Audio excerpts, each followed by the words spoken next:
By 2005, however, a spate of riots in Sydney had led me to think about the place-based and culturally specific experiences of others, of Said's otherness, and of dominant culture and processes that continue to empower, known as whiteness. And just the word on whiteness, it is not about an ethnicity. Whiteness is about power and empowerment and processes of power. It just so happens that it often ascribes to an ethnicity, but it can be other to that, as other work has shown, that I won't go into here. It was the Cronulla riot and events that followed that sparked a huge reaction in civil society in Australia and beyond. This riot could not be blamed for a disaffected minority group, not be blamed on a disaffected minority group. The eruption came from within the dominant culture. Heated debate ensued with clashing mass media commentaries. Positions were taken that mostly rested on the logic of entitlement, discontent, and of course racism. The overwhelming narrative, however, settled on this being a one-off event, an anomaly, something that will never happen again, an alcohol-fueled event, angry, just a one-off. While scholarly interventions critically recounted and meticulously pulled this notion apart, overall the Cronulla riot and retaliation events that followed have provided rich territory for thinking about racialisation, nationalism, multiculturalism, as well as the emotion of hate in Australia and beyond. And this is where Orientalism plays out in other places and with other terminologies, but it is the same kind of thing. So now, in the years that followed, several First Nations returning to Indigenous peoples, several First Nations artists produced works that interrogated and unsettled the accepted rhetoric of the Cronulla riots. One artist, Fiona Foley, produced a series of photographs titled Nulla Forever, Nulla being the affectionate shortening of Cronulla by locals. Foley's work infused Aboriginal, Middle Eastern and Asian ethnicities onto the canvas of Cronulla's whiteness. Another First Nations artist, Vernon Arkey, produced a series titled Can't Chant. This was in reference to the eerie chanting, "We grew here, you flew here," that the flag-waving white nationalists were saying during the riot and accompanying the violence. Both artists recall that racialised violences are not recent, nor one-off phenomenon in neo-colonial Australia, and I'll put the pictures up in a moment. Both provoke the uneasy relationships between identifications of Aboriginality and the groups that have arrived since invasion in 1788. Being afforded this time to reflect on the riotous events by including some of the understandings and commentaries of those with the longest memories of racialisation and processual whiteness, also recalls Orientalism and a visual striking back against such constructions by people who have had civilizations that run for 65,000 years or more. One elder, Aboriginal elder, and at the time the Human Rights Commissioner, did speak about the riot at a national symposium. He observed, he included questions about the holders of authority for resolving such matters, recognition that this was not a one-off event, and the influences of state, national and international factors, such as the 9/11 events in the US. He stated, "We must examine the role of lifeguards to ensure that these behaviours are dealt with as they arise, and certainly before they escalate into mob or gang violence. Second, we must recognise that while these types of conflicts have been around for many years, there is something new in the nature, intensity and scale of these conflicts as they are manifesting today. And we've just had a referendum in Australia to give Indigenous people a voice to Parliament, and it was voted no by the majority of Australians. Not yet, as we expected. And this tells you something about the new intensity and scale of the kind of Orientalist undertones that are happening out there in the West. Karma's observation of something new hints at the political context, nationally and internationally. In those years, a particularly conservative Australian government inflamed racialised hatred. And we seem to suffer these governments quite regularly. A striking point about Karma's intervention, Karma's intervention, was that it received limited airplay as the only, if not one and only, commentary by a First Nations Australian, and he happened to be the Human Rights Commissioner too.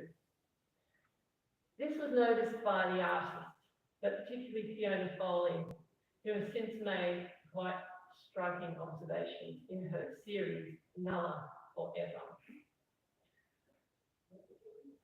This is a pretty shocking one, but bear with me.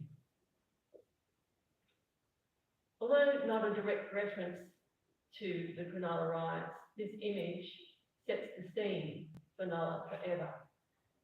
With this image, Fiona Foley reminds us of the uneasy relationships between the identifications of Aboriginality and the groups that have arrived since colonisation, and the hierarchies of hate that establish around difference. Difference is often associated with appearance and, of course, attire, as Foley's HHH, hedonistic honky haters, I hope that means something to you, strikingly recalls that if you look at those images, the one down in the corner shows that it is actually Aboriginal people wearing this particularly offensive shape with interesting fabrics.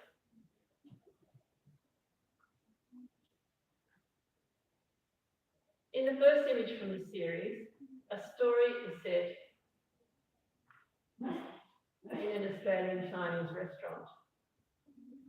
There is a mix of different ethnicities engaging in separate or segregated activities. Most are busy at their respective leisure tasks. A group of Asians play cards, while another group seems to be deep in conversation. Another group by this time, but this time probably Anglo or Caucasian, however you want to describe it, are also playing cards, but at the same time, same table, two Aboriginal people, a man and a woman, seem to be intruding or in the way. They have certainly been given what we call the stink eye, but seem to be resigned to a scene that is somehow unfamiliar to them. They have no other activity to pursue, unlike everyone else in the room, who seem to be happily appropriating cultural activities from each other, with the centrepiece of two Anglos engaged in what can only be described as tasting the Orient. The image has many layers of racialisation to uncover. The next photographic narrative is set in an old-style cafe, very much like the ones I remember in Cronulla, and reminiscent of the good old days of whiteness. There is a young surf crowd after a day at the beach, engaged in mildly aggressive, but also somewhat pathetic behaviour. In this photo of current times, the tropes of the Cronulla riot are presented, but in this case, Aboriginal men, rather than men of Middle Eastern appearance, are being taunted by the Aussies, adorned with Australian flags. This image sets the dull stupidity of the aggression against the somewhat bemused, almost bored contemporary Australian citizenry. That happens in this case to the Aboriginal. In a right of its own, this photo sets dark skins against the tan, sunburnt Anglos. It also slaps down the popular right slogan of you flew here, we grew here, because the people who are sitting there being insulted are descendants of people who have been there for 65,000 years. That slogan becomes utterly redundant in reading this image. So these next few images are from,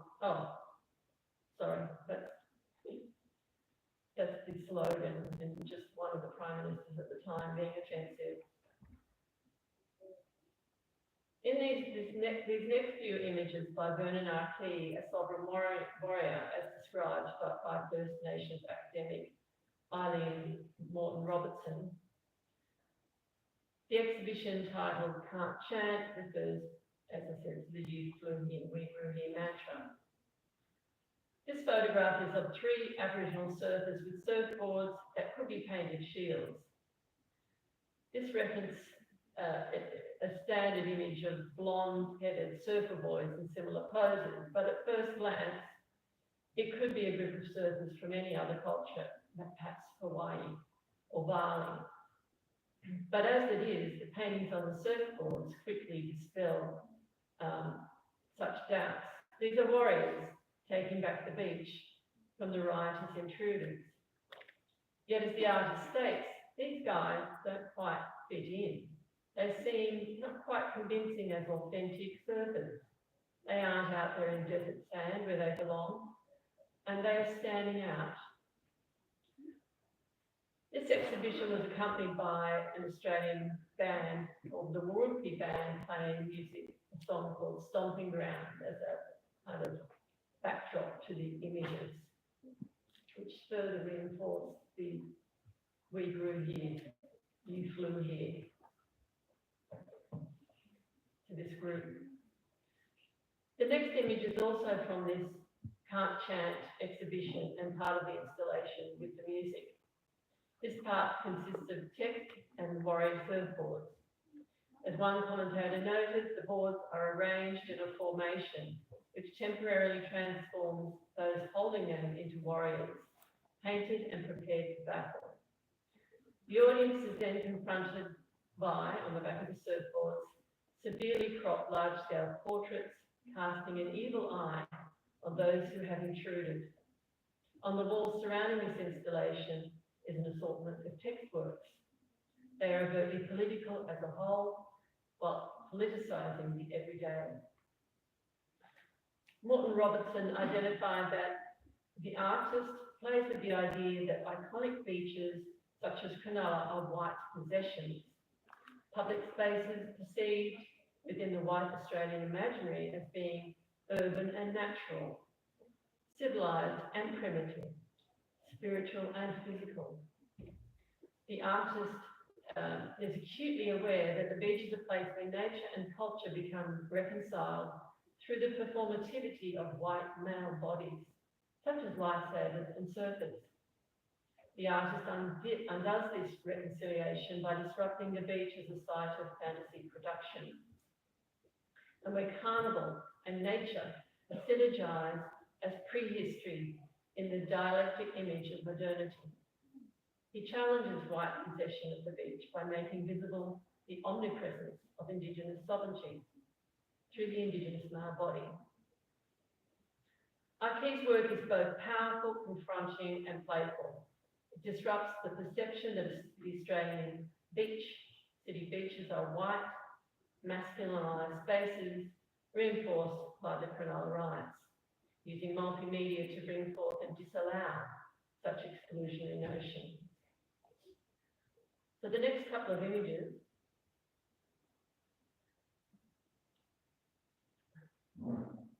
provide a very different view. This one is of the future where young, somewhat bemused Aboriginal men share space with a woman in burqa.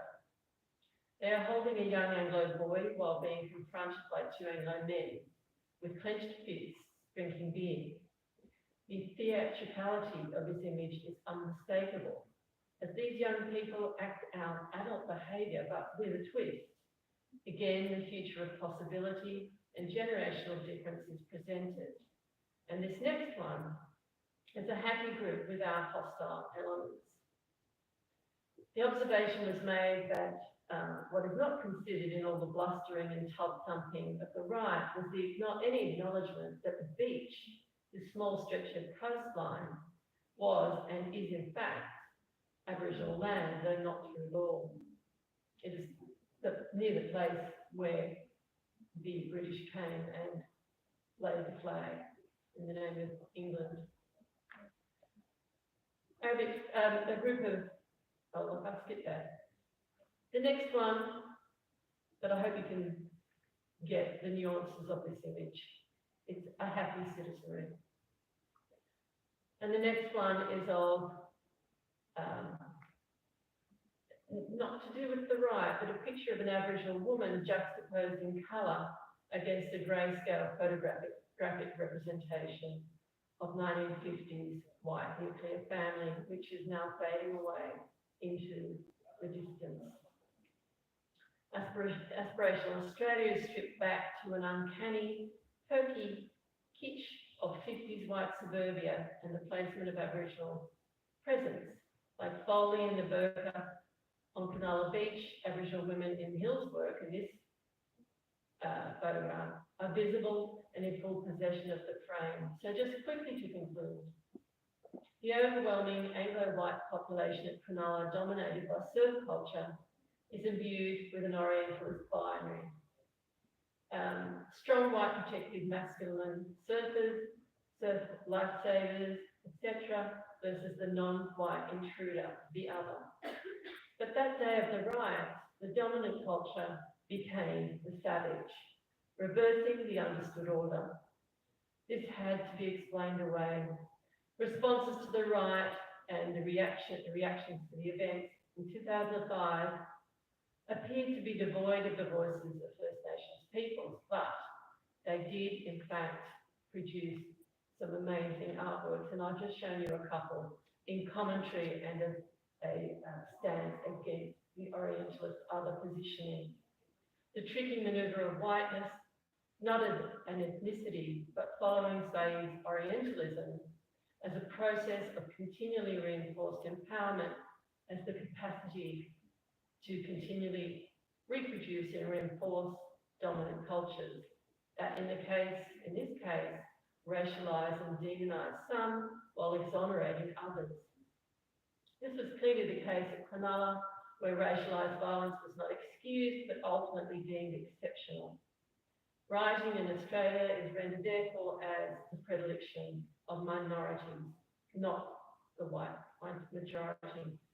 And I'll finish there with just a couple of images of what we're up against in terms of colonisation, and then the current modern citizenry that simply gets on with a modern, inclusive citizenry. Thank you.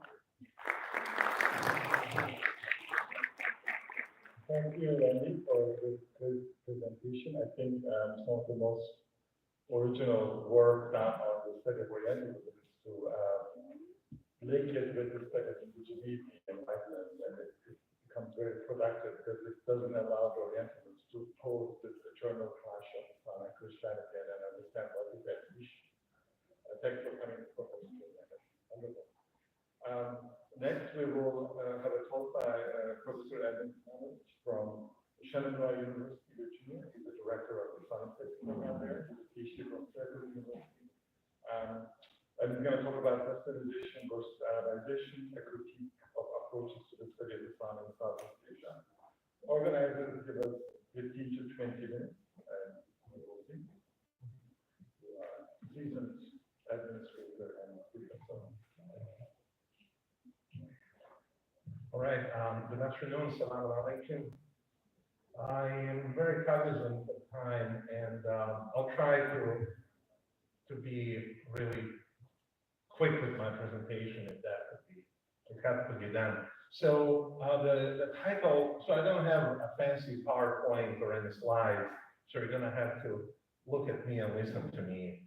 The title of my presentation is Westernization versus Arabization, a critique of approaches to the study of Islam in Southeast Asia. I am in particular looking at Indonesia, and I think part of the this conference or symposium that we are having here is to look at the applicability of Orientalism and Edward Said's ideas beyond just the Middle East. Obviously, the Middle East was focused on his research, but even in Dr. Shaw's presentation and mine, we're looking and trying to expand into the other areas, and I think the next presenter is doing the same. So this paper takes clue from Foucault's concept of knowledge power, or more precisely, the fact that knowledge and power are inextricably intertwined. It follows from this premise, and we've heard that even in Professor Salman Said's talk, that production of knowledge is not a politically neutral act, and that every such act of production necessarily promotes certain power structures over others.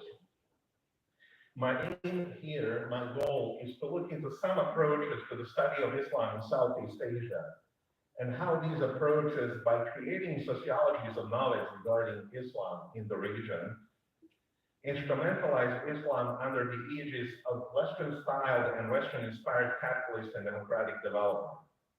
The objective of these sociologies of knowledge is to employ Muslims in the capitalist democratic enterprise under the hegemony of Western powers. In studying this phenomenon, I make use of the aforementioned Foucault's notion of power knowledge. I also base my argument within the theoretical framework of sociology of knowledge as discussed by Sayyid Hussein Alatas in his phenomenal, famous book, The Myth of the Lazy Native, published 1977. It's a classic, interestingly enough, published a year before Orientalism, and it tells us something about the zeitgeist, or the spirit of the time that they were living, that they came with these two profound works, 1 year apart from one another. Said's Orientalism became globally much better known, but Alatas's The Myth of the Lazy Native is equally as good. And I think combining the two really gives us a powerful theoretical approach to understanding production of knowledge.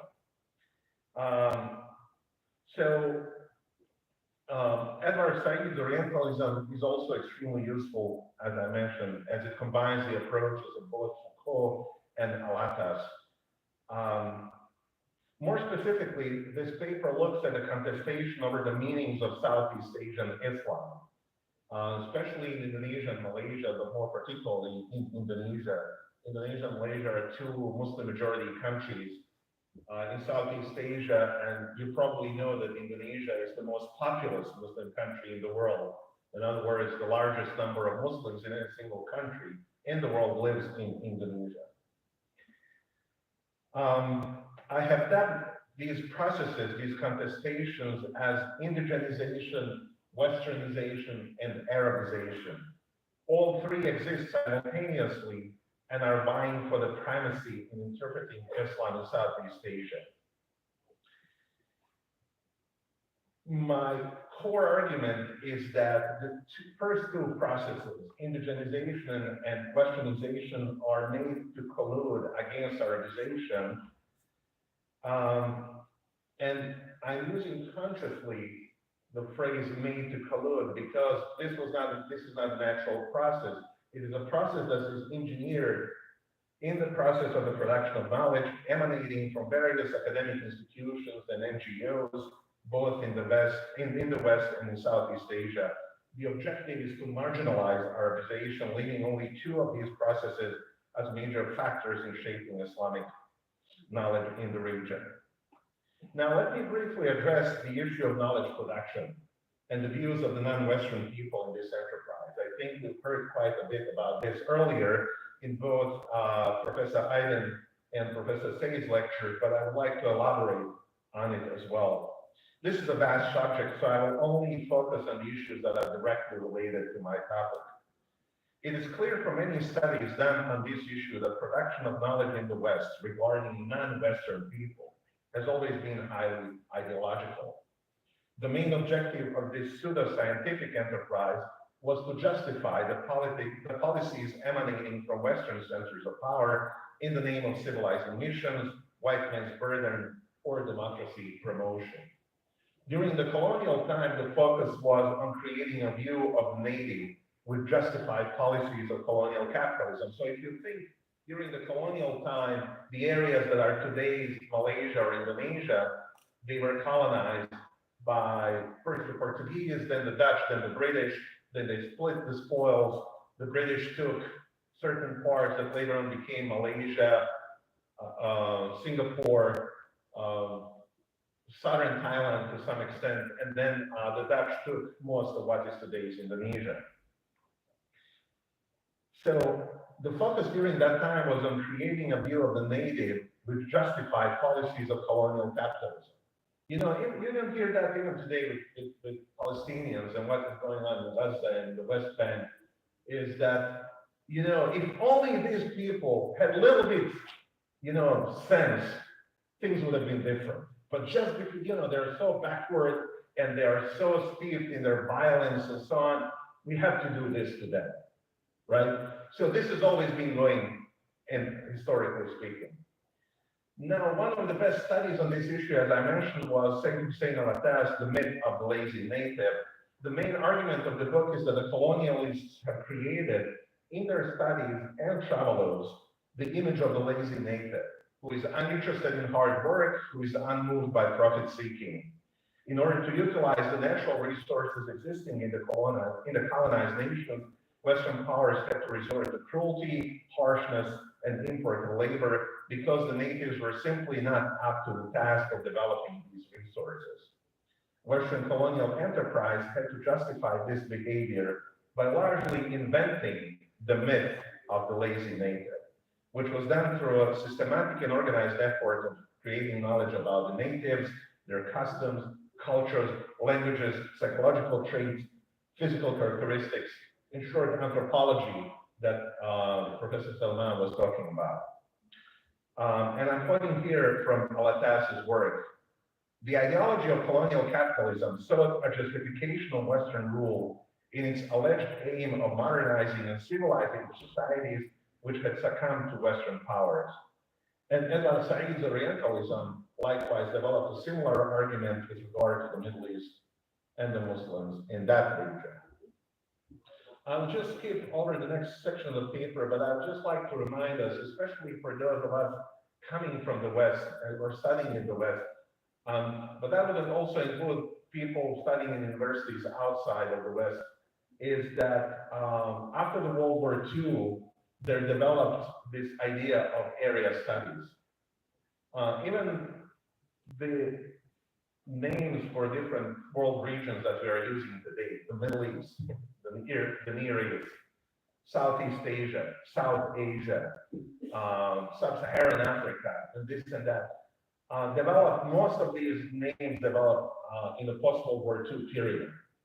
And so as the world was divided into these neat compartments, then the expertise was sought on these issues. And especially in the United States, this led to the emergence of the Centers for Study of the Middle East, Center for the Study of Southeast Asia, Center for the Study of South Asia, Center for the Study of North Africa. And all of these knowledge production centers had the ultimate aim of providing knowledge for Western policymakers so that they can better understand and ultimately control these parts of the world.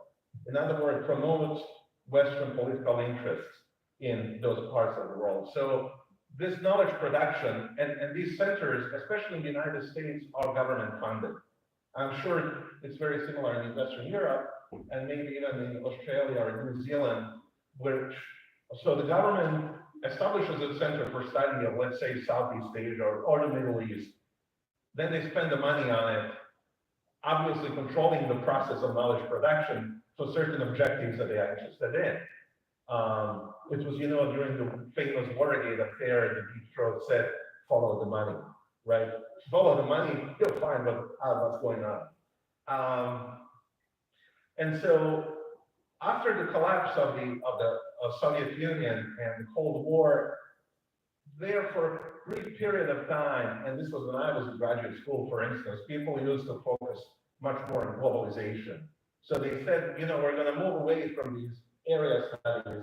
Let's focus on globalization. The world is globalizing, you know, the rise of, you know, the McDonald's of the world, the multinational corporations and whatnot. And then 9/11 strikes, and the area studies again become very important, right? There was again this notion that we need people who speak Arabic. We need to understand how the Arabs think so we can understand why they're doing this terrorism thing and so on and so forth.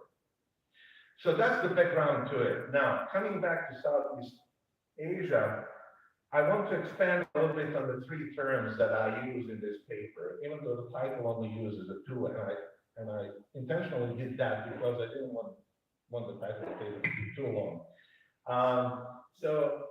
Indigenization indicates a process during which Islamic normative practices are adapted to local understandings and made to coexist with indigenous norms, values, and practices. So you hear that a lot. People say there is something called Indonesian Islam, or Turkish Islam, or Bosnian Islam, you know, which has a certain cultural flavor that is different from one another.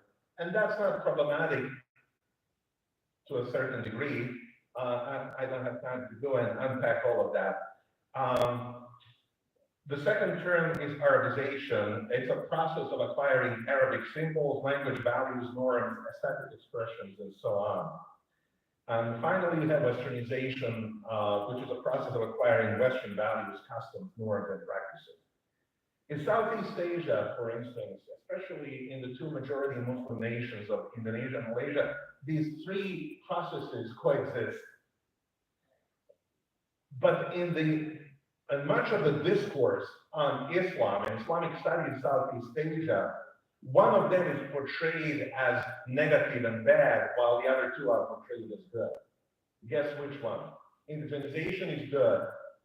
Westernization is not even mentioned, but is assumed to be good. And then Arabization is assumed to be really, really bad. Many writings on Islam in Southeast Asia start by pointing out the syncretic character of Islam. Syncretism is mixing of indigenous culture with Islamic values, or any other, but in this particular context, that's what it is. And rather standard accounts when you read about Islam in Southeast Asia to say that, well, this is not the Middle Eastern Islam, this is not Arab Islam, this Islam is different, right? And in these accounts, Islam is good if it is not normative, if it is not orthodox, and if it's not Sharia based. In other words, Southeast Asian Islam is good only if it lacks Islam. This approach is often repeated in many writings, public appearances, and policy statements that it has now become a common widespread wisdom among many.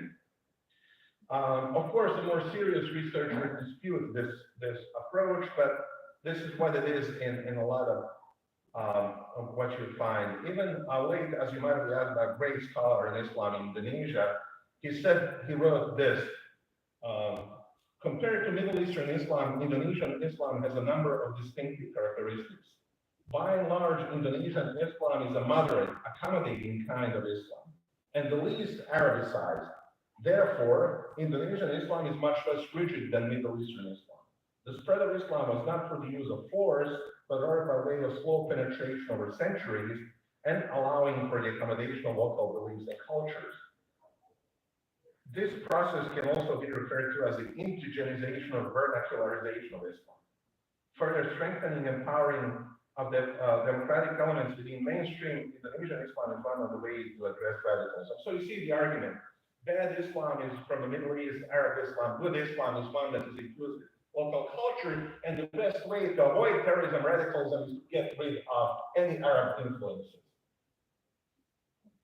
And then you ask yourself, where did Islam come from in the first place? And then you start realizing that the whole argument is super problematic. But again, for the sake of time, that's when I'll stop there. Now, the biggest irony in all of this is while the opponents of Arabizations are often decrying the influence of Arabic Islamic culture, they seem to be completely unaware or are utterly oblivious to the wide range of westernization which has taken place in the region during the last several decades. So I remember reading this article that there was one street in Kuala Lumpur, and I went to see it, and it's a really small street. It's maybe the length of this auditorium. And they said that, you know, there are several Arab restaurants that open there, and this is an indication of Arabization that is coming in. Now, the irony of that whole thing is that if you've been to Kuala Lumpur, this area is called Bukit Bintang. Now, Bukit Bintang is a shopping mall paradise. There are several large Western-style shopping malls, huge, with all Western brands that you can think of. And then there is one small street on the side of that has few Arabic restaurants. It's like, now look at them. You know, this is Arabization. In other words, Westernization is so pervasive that it's not even noticed. But there are a few Arabic restaurants that is seen as problematic. And this points to a larger problem in understanding Islam in Southeast Asia in general, because any, you know, somebody will notice if a girl wears a niqab or a face cover, they would say, oh, this is Arabization. But tens of thousands are wearing Western style dress, jeans, and t-shirts. Nobody ever mentions that because that's considered as normal. And so that translates also into the academic study of Islam and in understanding of how Islam is promoted, promulgated, understood in that society. I have many quotes that I could share with you, but let me try to bring this to an end. Another example of manufacturing discourse on Islam, and this isn't confined only to Southeast Asia, but it was also, and it is prevalent there, is to use the word creeping when describing the process of Islamization. So they would say, this is a sign of a creeping Sharia. And you know, creeping is something that comes slowly, and something that gives you creeps also is scary, right? So Islamization or Arabization is scary, Sharia is scary, it is creeping. So for instance, South Asia Analysis Group, in its assessment of terrorism in southern Thailand, said, well, there are reports of a creeping Arabization of sections of the Muslim youth of southern Thailand, similar to what one had seen in Indonesia.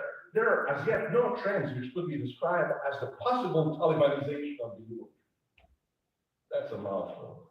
Another report on Islamization in Aceh, which is northmost province of Sumatra Island in Indonesia, stated that these activists who are promoting Islamization and according, they will create a political backlash to help sweep away the creeping advances of a politicized and backward version of Sharia law that does not belong in Indonesia.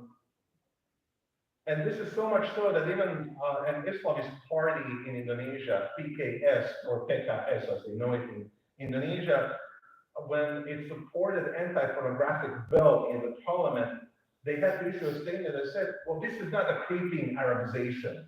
In other words, it is so pervasive that even when you go for something really commonsensical, you have to defend yourself saying this is not Arabization. This is just, you know, something else. And so a major conduit and source for this was Asia Foundation, especially in the 1990s and the 2000s.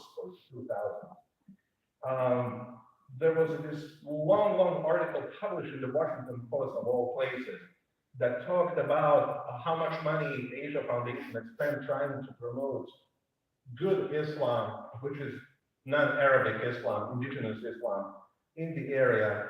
But it all came to stop with the invasion of Iraq in 2003, because after that, they had no credibility whatsoever. But they spent tons of money, and it's all documented and it's all there. So, Islamization is often described as Arabocentric, it's anachronistic, archaic, largely imagined or idealized. any kind of influence of Arabic culture is seen as negative, whereas local influences, Western influences are seen as positive and acceptable. And that, again, permeates the academic study also of Islam in Southeast Asia, or a lot of popular writings on Islam in Southeast Asia. So I believe the capitalist hegemony argument aside, and I will just conclude. But before I do that, let me share with you something. In Malaysia, Indonesia, and especially in Malaysia, Malaysia is one of the leaders in not only in Southeast Asia, in the world, in Islamic banking and finance, right? Islamic banking and finance. And I want you to consider this. Why is it that every time there is some kind of call for the introduction of Sharia in any Muslim country, there is a huge outcry all over the world? But when it comes to Islamic banking and finance, there isn't. And really the argument here, which I think kind of builds neatly into what I was talking about here, is that Islamic banking and finance ultimately work for the benefit of global capitalism. And that kind of Sharia is considered good and acceptable because ultimately it strengthens global capitalism. Anything else is not. So this also points to the problematics of adaptionist or adaptive reform as opposed to radical reform, which Tariq Ramadan used to talk about. I think somebody mentioned Tariq this morning. It was in Turkish, but I could at least make that name. So I think this paper points to the vitality of the arguments and the theories developed by Evan Said, but also of Sayyid al-Attash, when combined with some other social theories. I think they give us powerful tools to analyze and break down what's going on in various discourses. And it's not limited only to the Middle East or the Arab world, but can be applied in many other contexts, in this case, in Southeast Asia. Thank you very much.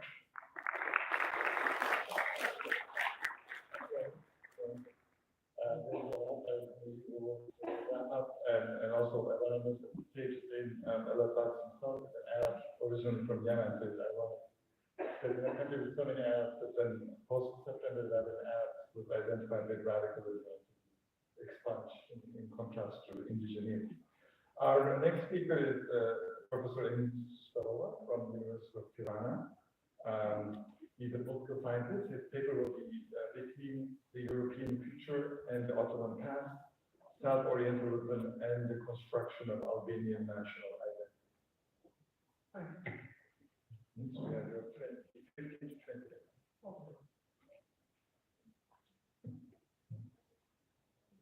So in this panel, we are moving from east to the west because we started with Australia. Now we also heard about Southeast Asia. Now we are going to hear about Albania and the Balkans.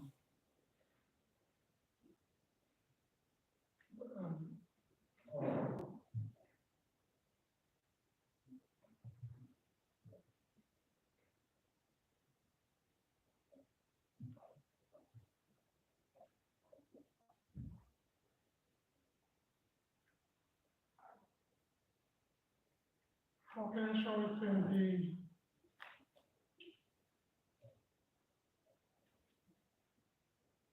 Can we take this off, please?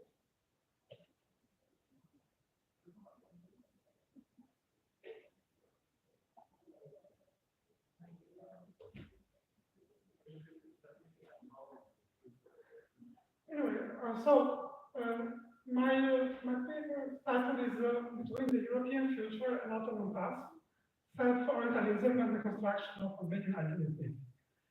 So in a few words, this is about the construction of Albanian identity, national one through time, which at the same time it is imagined as moving from the east to the west. Why is the Albanian case so important as to be shown in this symposium? I think that it is a derivative discourse of Western Orientalism, and it is interesting because we have here the case of Orientalized people, Orientalized Albanians, who themselves are orientalizing the others. So this kind of moving from being a victim of Orientalism, of Western Orientalism, to victimizing other Orientals. So while the Balkans have been called the Wild Europe, or Savage Europe, the victims from the Balkans have been portrayed as being more savage than the other Balkan people, as being more primitive, as being more tribal, as being more violent. There are different reasons for that, because Albanians in the Balkans were discovered by the Western public later than the other peoples in the Balkans, for different reasons, for geographic, for political, or the Albanians being Muslims, together with the Bosnians. Anyway, the case is that the Albanians were the most Oriental people in the Balkans, but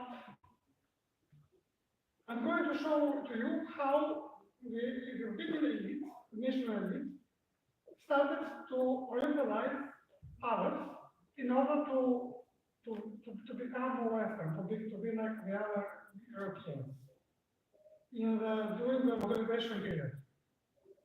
So this paper is going to be about the role of Orientalism and construction of Albanian national identity against both internal and external others. By internal, I mean Orientals who are accepted to be inside the Albanian society and culture. And by external, I mean the other people or other regions who are external threats to Albanian, modern, and European identity. My paper is considered in different parts. First, a theoretical discussion, and it's followed by a historical section when I try to give some snapshots of Albanian periods, how Orientalism operated in different periods. The third part is about contemporary Orientalism in Albania, which is about this time period of after the fall of communism till nowadays. And I will conclude with some remarks about why it's very difficult to have a national identity without Orientalism. So, starting with the theoretical part, there are different, there is not only one Orientalism, there are different Orientalisms, which are applied in different contexts and in different periods. So within Europe, we have the application of Orientalism against the Eastern Europe, against the Balkans, and against Russia from the Western center. So Eastern Europe and Russia and the Balkans are seen as the less European than the proper European, which is the Western part. Within the Balkans, we have the term Western Orientalism, coined by Milica Bakic, a scholar from Yugoslavia. She wrote about how inside Yugoslavia, Slovenes and Croats were imagined to be more Western than the Serbs, and then the Serbs were imagined to be more Western than the Bosniaks imagined themselves to be more Western than the Albanians, and the Albanians imagined themselves to be more Western than the Turks, and so on and so forth. So this kind of othering the neighbor, the next neighbor, which is closest to you. Other scholars have pointed, for instance, the existence of limit case, which is the Ottoman Orientalism. So, during the last phase of Ottoman Empire, during the Renovation reforms, the Ottoman elite saw itself to be as more modern than the Arab or than the Kurds or the Albanians. But at the same time, the Ottoman elite was accepted that if it was an Eastern country, Ottoman Empire, it was protected, in fact, these peripheral peoples from the Western colonialism and exploitation. Another branch of scholarship has pointed out how Orientalism, Western Orientalism, turns into self-Orientalism. In other words, how people from the periphery or how people from the margins of Europe, in this case of the Balkans, for instance, they see themselves as lagging behind, and they want to catch up with Europe, with the West. And so they feel themselves to be less Western or less European than the West or let's say, Central or Europe. So all people in Central and Eastern Europe, in the Balkans, they feel that they lack something, they need something. They are not so modern as the other Europeans, and they have to catch up in different areas. So to conclude this part, we have this external orientalism directed against the other, as I mentioned before, and domestic or internal orientalism, which is directed against, let's say, traits, legacies, minorities within one's society, who are impeding to the road to progress or to cultural integration with Europe and the West. What is the difference between the two? The difference is that external orientalism remains more or less the same. I mean, the perception of enemies or the perception of threats coming from the East.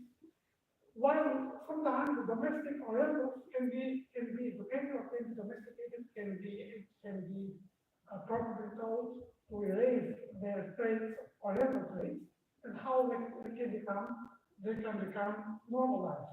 In other words, so they can become proper members of a nation or also of a class. If we have this socialist state which put very strong emphasis on class identity. Now, very fast, I'm going to give some arguments why Urbanian Orientalism developed together with Urbanian nationalism in the end of the 19th century. The question before the being elite was what are we going to do as Albanians after the demise of the Ottoman Empire? Are we going, because the Albanians are mostly Muslims, and so the question was, Europe considers us to be Muslims and the lives of the Turks. Also, the Balkan states consider us as enemies. What will become of Albanians after the demise of the Ottoman Empire? The solution the Albanian elite was to emphasize not the religion, but the nation, the antiquity of the nation, to emphasize that we are autochthonous in Europe, we are European in other words. So we have to remain in Europe and not go back in Asia where this kind of imagining the Turks coming from Asia to Balkans and Uzbekistan and so on and so forth. So the question was about the European self against the despotic Turks. So the question before the Albanian nationalist elite was how to divide the Muslim Albanians from the Turks, who were foreign to the Balkans and to the Albanian land. So I'll give you only one brief example from Turkey, a very well-known Albanian nationalist intellectual, who in Turkey is known as Şemsettin Sami. He is a very well-known intellectual in the Turkish, let's say, nationalism, of course, because he made very important studies about the Turkish language, but he also wrote an Albanian document about Albanian independence. And within this document, where he revealed about why Albania should become independent from the Ottoman Empire, he wrote also these words. What are the Turks? A savage nation coming from the deserts of North Asia, with goats in their hands. We are not Turks coming, Albanians are not Turks coming from the desert of Asia. We are the oldest people of Europe. On the ground of Europe, we have the right to our claims more than any other nation. So you can see the external orientalism in operation, making a difference between the Albanian Muslims who are European and the Turks who have to go back to Asia, in other words.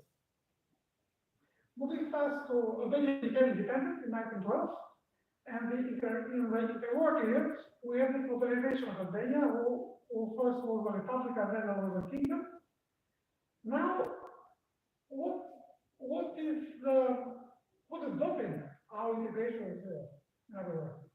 So we have this internal orientalism, which is about Asian or Oriental legacy. So we got rid of the Turks, but during the Ottoman Empire, we became like like we became an Oriental people. We became lazy as lazy Oriental people. So we have to become hardworking as Europeans are. So again, we know a first example, a short example from the period, like Majani, who is one of the main intellectuals of the time. He said, this Occidental civilization is already into us. We have deeply decayed its members. We brought it to the door of our country and we ourselves will make room for it in our culture. The transitory influences of Asia were left in our country by a terrible usurper of our land and spirit are being wiped out if it is not done. And another author from that period, Ismail Toto, he said that Albania, or the Albanian youth of the time, wishes Albania to be like Switzerland, but the old Albanians, those who were raised in the Ottoman times, they want to keep Albania like Afghanistan. So again, this kind of dichotomy between Europe and Asia. And what he suggested to the king of the time was to abolish parliamentarism and to turn Albania into a fascist dictatorship because, according to Ismail Toto, this was the way forward to modernization. Just to give an example, what he meant by modernization and Europeanization at that time. Of course, Albania became a dictatorship after the Second World War, but the other kind of a dictatorship became a communist dictatorship. For the first time in our modern history, we tried to develop an alternative modernization from the Western one, a socialist modernization, which also failed. But for the West, for the first time in our modern history, became the enemy. But still, when the politicians, communist politicians, or the intellectuals, when they talk about progress and they link the backwardness with Turkish or Ottoman influence in our country, so again they spoke in Orientalist terms how to give up these Oriental traits which were left by the not just the Turkish occupier but also from the Muslim landlords. And so they were expropriated from their properties. So this class war, Orientalism became a weapon directed against the landlords, who were depicted as usurpers or as allies of the Ottomans. But it's very interesting. I don't have time to dwell on this. I'm going on to mention this. You may know that Albania became parallel with the Soviet Union and also with China, and communist Albania followed its own road towards communism. And Ismail Karayel, who is one of our best writers, he used this Orientalist discourse to portray communist Albania as a European fortress against these Asian empires, Ottoman Empire, Soviet Empire, and Chinese Empire. So the nation against the empire. So coming to contemporary Albania, the transition to communist, transition to post-communist transition was framed with two slogans: freedom and democracy, and we want Albania to be like Europe. So for the first time, the EU came forward not just as a notion of wealth, but also as a concrete political and economic organization. So integration to the EU became the new goal to be achieved, the new goal to prove to ourselves that we are really Europeans. But also we had in the 1990s where the war in Yugoslavia, and we had the NATO intervention to stop the Serbian genocide in Kosovo.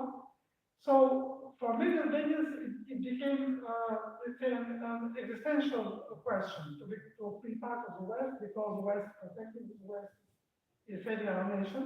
So to be with the West is to be very crucial for our national survival.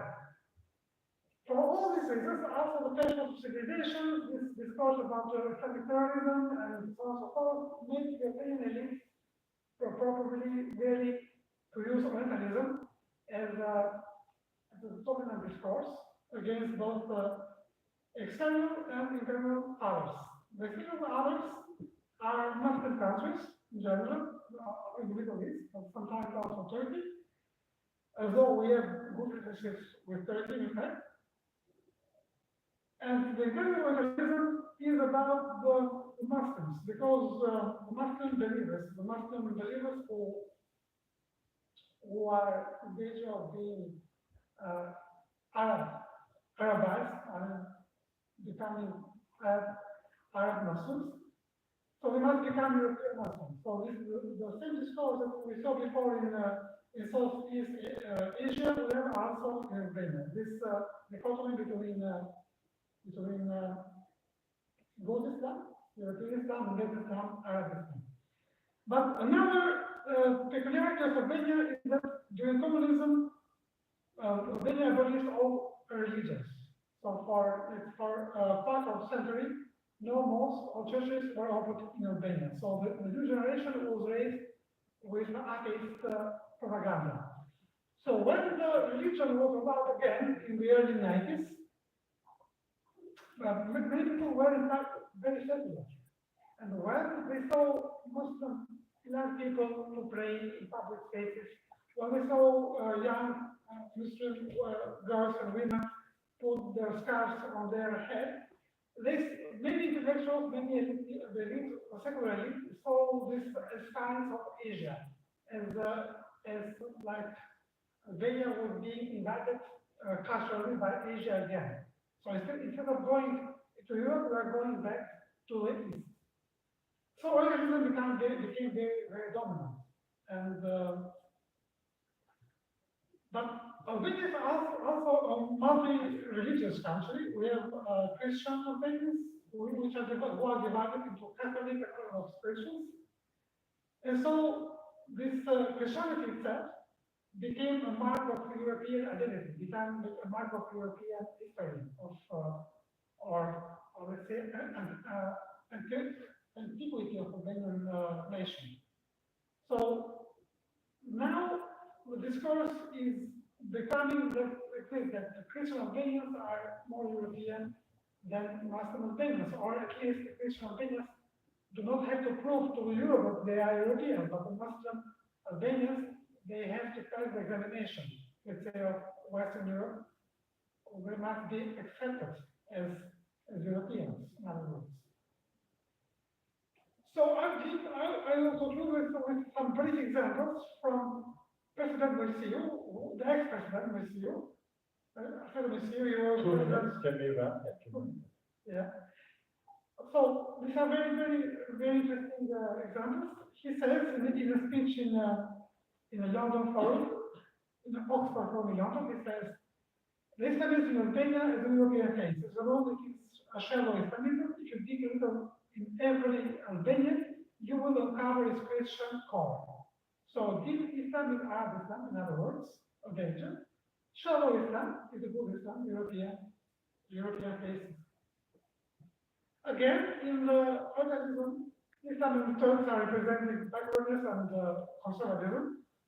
Indonesia, who is currently the director of the National Library in Albania, he says that Albanian Islamism derives in fact from Islamic traditions.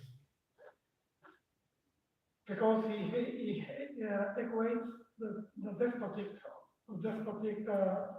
Orient, so communism and Ottoman rule.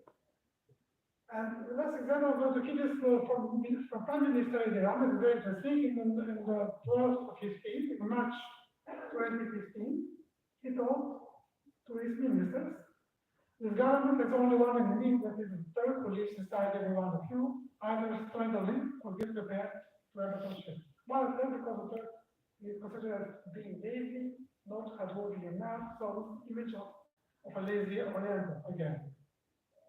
To conclude, why it is very difficult to have this national identity nowadays separate from Orientalism? I mean, leaving aside the epistemic issue that all this the nation itself has its epistemic roots in the European modernization. For different reasons, one of it is that now we have this coherence and embodiment of the West in the USA, NATO, and the EU, where countries in the region, including Albania, strive to become members. Also, Turkey is going to as applies membership into the EU. So somehow we are accepting this kind of Western exam to be taken by us. The second one is the failure of socialist alternative of modernity.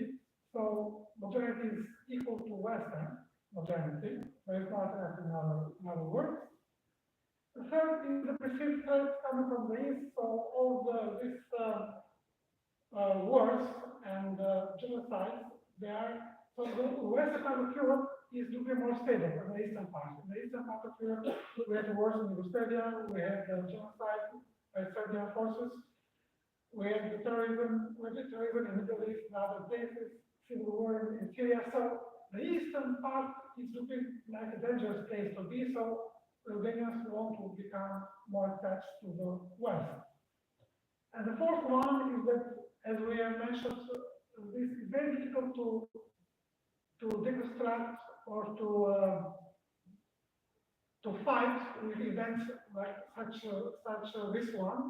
These perceptions, bad perceptions about the East, about in the Middle East, about Islam, because in discourses of mass media on internet, Orientalism is conflated with Islamophobia, with racism, with sexism, and other bad discourses. So that's all. Thank you.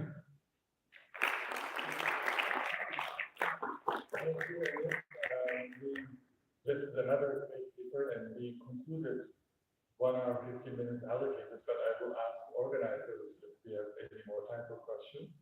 But I want to say that the organizers should feel vindicated with this panel makeup, because all 3 papers show that Orientalism is about whiteness, about hierarchies and international order, and who has rights, who belongs to which club, and it is much beyond which scholar writing on Islam is correct or not. It shows the international politics and also the domestic politics in each case, how whiteness matters. And Turkey does this, Albania also did this whiteness politics. It also shows the general significance of the general topic of why we need to think about Orientalism now in this context with white so there.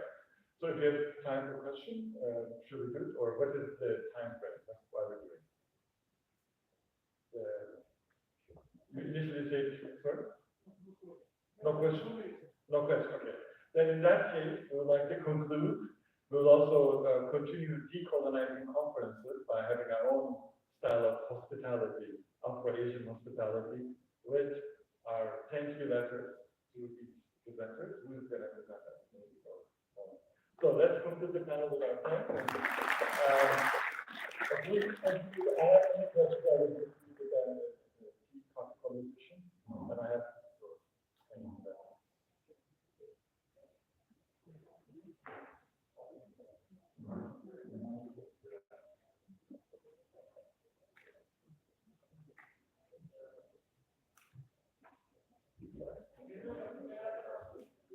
we want to take a picture.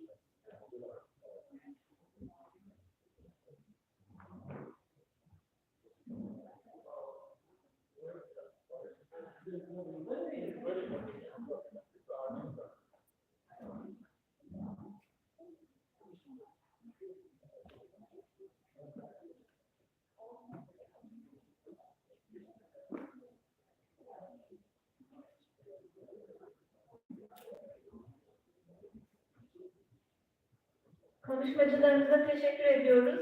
Programımız 5-10 dakika aradan sonra devam edecek.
Bunları toplarsın artık.